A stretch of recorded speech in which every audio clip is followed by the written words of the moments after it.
कहते हैं जब आंखों में अरमान लिया, मंजिल को अपना मान लिया, तो मुश्किल क्या आसान किया, बस ठान लिया तो ठान लिया।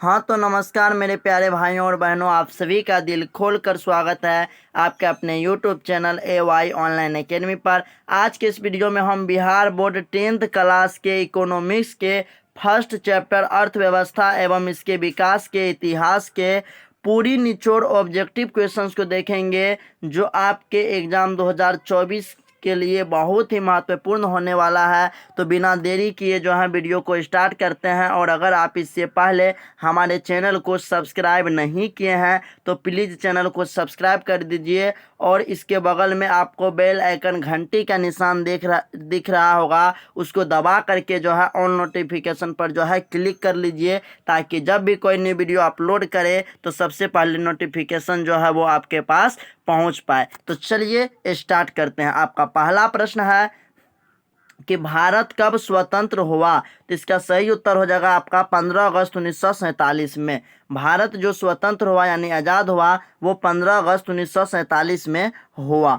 उसके बाद आपका अगला प्रश्न है 2 नंबर का कि भारत कितने वर्षों तक अंग्रेजी शासन का गुलाम था, तो इसका सही उत्तर हो जाएगा आपका 200 वर्षों तक।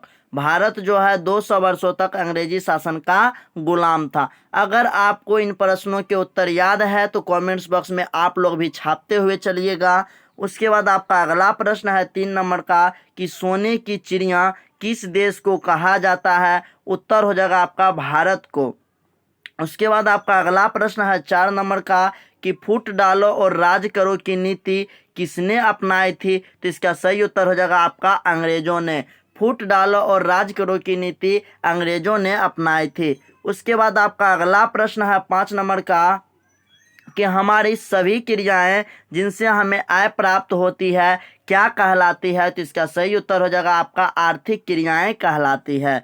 उसके बाद आपका अगला प्रश्न है 6 नंबर का कि किसके अनुसार अर्थव्यवस्था आजीविका अर्जन की एक प्रणाली है, तो इसका सही उत्तर हो जाएगा आपका ब्राउन के अनुसार। ब्राउन के अनुसार जो है अर्थव्यवस्था आजीविका अर्जन की एक प्रणाली है। उसके बाद आपका अगला प्रश्न है 7 नंबर का कि अर्थव्यवस्था के कुल कितने क्षेत्र हैं, तो इसका सही उत्तर हो जाएगा आपका 3 क्षेत्र।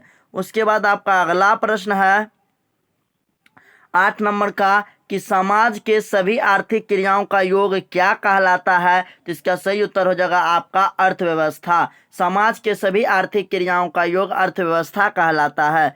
उसके बाद आपका अगला प्रश्न है 9 नंबर का कि कृषि, पशुपालन, मछली पालन इत्यादि किस क्षेत्र में आते हैं, तो इसका सही उत्तर हो जाएगा आपका प्राथमिक क्षेत्र में। उसके बाद आपका अगला प्रश्न है 10 नंबर का कि उद्योग को क्या कहा जाता है, तो इसका सही उत्तर हो जाएगा आपका द्वितीयक क्षेत्र कहा जाता है। उसके बाद आपका 11 नंबर का प्रश्न है कि बैंक एवं बीमा किस क्षेत्र के अंतर्गत आते हैं, तो इसका सही उत्तर हो जाएगा आपका तृतीयक क्षेत्र के अंतर्गत। और तृतीयक क्षेत्र को किस क्षेत्र के नाम से जाना जाता है कमेंट्स बॉक्स में आप लोग जरूर छापिएगा। उसके बाद आपका अगला प्रश्न है 12 नंबर का कि अमेरिका, जापान, ऑस्ट्रेलिया आदि देशों में कौन सी अर्थव्यवस्था पाई जाती है, तो इसका सही जवाब हो जाएगा आपका पूंजीवादी अर्थव्यवस्था। उसके बाद आपका अगला प्रश्न है 13 नंबर का कि चीन, क्यूबा आदि देशों में कौन सी अर्थव्यवस्था है, तो इसका सही उत्तर हो जाएगा आपका समाजवादी। चीन और क्यूबा में समाजवादी अर्थव्यवस्था है। उसके बाद आपका अगला प्रश्न 14 नंबर का कि भारत में कौन सी अर्थव्यवस्था पाई जाती है, तो इसका सही उत्तर हो जाएगा आपका मिश्रित अर्थव्यवस्था। उसके बाद आपका अगला प्रश्न है 15 नंबर का कि एक समाजवादी अर्थव्यवस्था में विशेष ध्यान किस पर दिया जाता है, तो इसका सही उत्तर हो जाएगा आपका सामाजिक कल्याण पर। एक सामाजिक अर्थव्यवस्था में जो है विशेष ध्यान सामाजिक कल्याण पर दिया जाता है। ये भी काफ़ी इंपॉर्टेंट प्रश्न है क्योंकि ये आपके एग्जाम में पूछे गए प्रश्न है। उसके बाद आपका अगला प्रश्न है 16 नंबर का कि ब्रूनलैंड आयोग जो है वह किससे संबंधित है, तो इसका सही उत्तर हो जाएगा आपका सतत विकास से।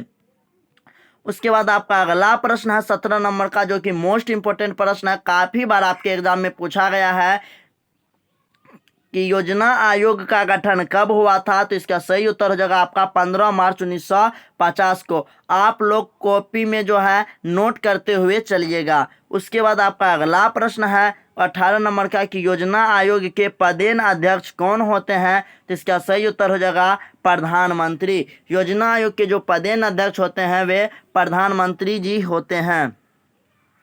उसके बाद आपका अगला प्रश्न 19 नंबर का कि प्रथम योजना आयोग के प्रथम पदेन अध्यक्ष कौन थे, तो जिस समय योजना आयोग बनाया गया था उस समय जो था पंडित जवाहरलाल नेहरू प्रधानमंत्री थे, तो इसका अध्यक्ष जो थे प्रथम अध्यक्ष वही थे पंडित जवाहरलाल नेहरू। उसके बाद आपका अगला प्रश्न है 20 नंबर का कि योजना आयोग का नाम बदलकर कौन सा आयोग कर दिया गया है, तो इसका सही उत्तर हो जाएगा आपका नीति आयोग। उसके बाद आपका अगला प्रश्न है 21 नंबर का कि नीति आयोग की स्थापना कब हुई, तो इसका सही उत्तर हो जाएगा आपका 1 जनवरी 2015 में। नीति आयोग की स्थापना 1 जनवरी 2015 में हुआ था। उसके बाद आपका अगला प्रश्न है 22 नंबर का कि भारत में आर्थिक विकास का श्रेय किसे दिया जाता है, तो इसका सही उत्तर हो जाएगा आपका आर्थिक नियोजन को। उसके बाद आपका अगला प्रश्न है 23 नंबर का कि योजना आयोग के कितने उपाध्यक्ष होते हैं, तो इसका सही उत्तर हो जाएगा आपका 8। योजना आयोग के 8 उपाध्यक्ष होते हैं। उसके बाद आपका अगला प्रश्न है 24 नंबर का कि भारत की प्रथम पंचवर्षीय योजना का कार्यकाल था, तो इसका सही उत्तर हो जाएगा आपका 1951 से 56। और द्वितीय पंचवर्षीय योजना का कार्यकाल कितना था, कमेंट्स बॉक्स में आप लोग जरूर छापिएगा। उसके बाद आपका अगला प्रश्न है 25 नंबर का, ये भी मोस्ट इंपोर्टेंट प्रश्न है, काफ़ी बार आपके एग्जाम में पूछे गए हैं कि राष्ट्रीय विकास परिषद का गठन कब हुआ था, तो इसका सही उत्तर हो जाएगा आपका 6 अगस्त 1952 को। राष्ट्रीय विकास परिषद का गठन 6 अगस्त 1952 को हुआ। उसके बाद आपका अगला प्रश्न 26 नंबर का कि राष्ट्रीय विकास परिषद के पदेन अध्यक्ष कौन होते हैं, तो इसका सही उत्तर हो जाएगा आपका सभी राज्यों के मुख्यमंत्री। सभी राज्यों के मुख्यमंत्री जो होते हैं वे राष्ट्रीय विकास परिषद के पदेन अध्यक्ष होते हैं। उसके बाद आपका अगला प्रश्न है 27 नंबर का कि सूचना शिक्षा एवं ज्ञान का सर्वसुलभ साधन कौन हो गया है, तो इसका सही उत्तर हो जाएगा आपका कंप्यूटर। कंप्यूटर जो है सूचना शिक्षा एवं ज्ञान का सर्वसुलभ साधन हो गया है। उसके बाद आपका अगला प्रश्न है 28 नंबर का कि वस्तु से वस्तु का लेन देन क्या कहलाता है, तो इसका सही उत्तर हो जाएगा आपका वस्तु विनिमय प्रणाली। वस्तु से वस्तु का लेन देन वस्तु विनिमय प्रणाली कहलाता है। ये आपके 2 नंबर में भी पूछे जाते हैं कि वस्तु विनिमय प्रणाली किसे कहते हैं, तो वस्तु से वस्तु का लेन देन जो है वस्तु विनिमय प्रणाली कहलाता है। आप लोग लिख करके 2 नंबर प्राप्त कर सकते हैं।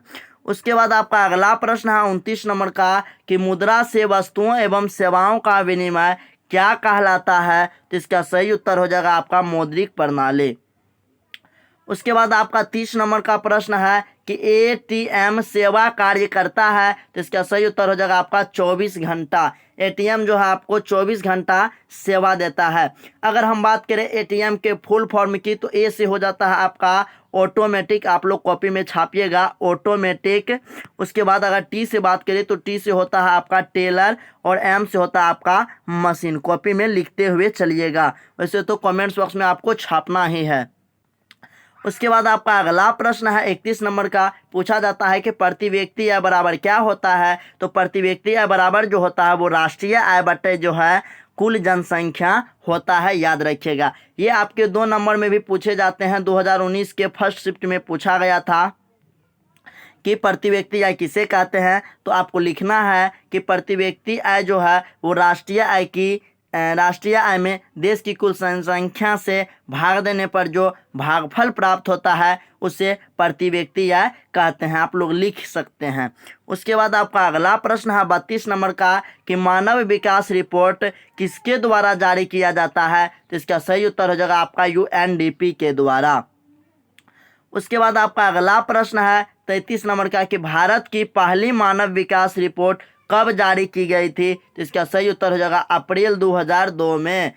भारत की पहली मानव विकास रिपोर्ट अप्रैल 2002 में जारी की गई थी। उसके बाद आपका अगला प्रश्न है 34 नंबर का कि भारत के बीमारू राज्य कौन कौन से हैं, तो इसका सही उत्तर हो जाएगा आपका बिहार, मध्य प्रदेश, असम, राजस्थान तथा उड़ीसा। ये सभी जो हैं बिहार के बीमारू राज्य हैं। उसके बाद आपका अगला प्रश्न है 35 नंबर का कि संपूर्ण क्रांति का नारा किसने दिया था, तो इसका सही उत्तर हो जाएगा आपका लोकनायक जयप्रकाश नारायण ने। उसके बाद आपका अगला प्रश्न है 36 नंबर का कि 2001 में बिहार की जनसंख्या कितनी थी, तो इसका सही उत्तर हो जाएगा आपका 8.19 करोड़ या 8 करोड़ से अधिक। उसके बाद आपका अगला प्रश्न है 37 नंबर का कि 2003-04 में बिहार की जीडीपी कितनी थी, तो इसका सही उत्तर हो जाएगा आपका -5.15%। उसके बाद आपका अगला प्रश्न है 38 नंबर का कि 2004-05 से 2008-09 के बीच बिहार की जीडीपी बढ़कर कितनी हो गई थी, तो इसका सही उत्तर हो जाएगा आपका +11.03%। उसके बाद आपका अगला प्रश्न है 39 नंबर का कि किस व्यक्ति ने कहा था कि बिहार के विकास के बिना भारत का विकास संभव नहीं है, तो इसका सही उत्तर हो जाएगा आपका एपीजे अब्दुल कलाम ने कहा था कि बिहार के विकास के बिना भारत का विकास संभव नहीं है। एपीजे अब्दुल कलाम हमारे भारत के प्रथम शिक्षा मंत्री थे, इसे मिसाइल मैन भी कहा जाता है। उसके बाद आपका 40 नंबर का प्रश्न है कि झारखंड और बिहार का विभाजन कब हुआ, तो इसका सही उत्तर हो जाएगा आपका 15 नवंबर 2000 ईस्वी को। 15 नवंबर 2000 ईस्वी को जो है बिहार और झारखंड का विभाजन हुआ। उसके बाद आपका अगला प्रश्न है 41 नंबर का कि किस व्यक्ति ने कहा कि गरीबी कैंसर रोग की तरह है, तो इसका सही उत्तर हो जाएगा आपका अर्थशास्त्री कुजनेट ने कहा था कि गरीबी जो है वो कैंसर रोग की तरह है। उसके बाद आपका अगला प्रश्न है 42 नंबर का कि ग्रामीण क्षेत्रों में कितनी कैलोरी ऊर्जा से कम लेने वाले व्यक्ति गरीबी रेखा के नीचे होते हैं, तो इसका सही उत्तर हो जाएगा आपका 2400 कैलोरी। उसके बाद अगर हम बात करें 43 नंबर के प्रश्न की, तो ये कह रहा है कि शहरी क्षेत्रों में कितनी कैलोरी ऊर्जा से कम लेने वाले व्यक्ति गरीबी रेखा के नीचे होते हैं, तो इसका सही उत्तर हो जाएगा आपका 2100 कैलोरी। उसके बाद आपका 44 नंबर का प्रश्न है कि नरेगा या मनरेगा के अंतर्गत ग्रामीण मजदूरों को साल में कम से कम कितने दिन रोजगार देने की व्यवस्था है, तो इसका सही उत्तर हो जाएगा आपका 100 दिन। नरेगा या मनरेगा के अंतर्गत जो है ग्रामीण मजदूरों को साल में कम से कम 100 दिन रोजगार देने की व्यवस्था है। उसके बाद आपका अगला प्रश्न है 45 नंबर का कि मनरेगा योजना के साथ किस व्यक्ति का नाम जुड़ा हुआ है, तो इसका सही उत्तर हो जाएगा आपका महात्मा गांधी का। उसके बाद अगला प्रश्न आपका 46 नंबर का कि मनरेगा योजना किसके कारण सफल नहीं हो पाई, तो इसका सही उत्तर हो जाएगा आपका बिचौलियों के कारण जो है मनरेगा योजना सफल नहीं हो पाई। उसके बाद आपका अगला प्रश्न है 47 नंबर का जो कि मोस्ट इंपोर्टेंट प्रश्न है और यह आपका आखिरी प्रश्न है कि जिस देश का राष्ट्रीय आय अधिक होता है वह देश क्या कहलाता है, तो इसका सही उत्तर हो जाएगा आपका विकसित। तो आई होप कि आपको ये वीडियो बहुत ही अच्छी लगी होगी और बहुत ही हेल्पफुल लगी होगी। अगर आपको वीडियो थोड़ी सी भी अच्छी और हेल्पफुल लगी तो प्लीज़ वीडियो को लाइक शेयर और कमेंट जरूर कीजिएगा। साथ ही आप हमारे चैनल को सब्सक्राइब अवश्य कीजिएगा ताकि जब भी कोई नई वीडियो हम अपलोड करें तो सबसे पहले नोटिफिकेशन आपके पास जाए। कहते हैं मुश्किल कुछ भी नहीं दुनिया में, तू जरा कोशिश तो कर, ख्वाब बदलेंगे हकीकत में, तू जरा हिम्मत तो कर। अपने सपने को उड़ान देने के लिए अभी सब्सक्राइब कीजिए AY ऑनलाइन एकेडमी को।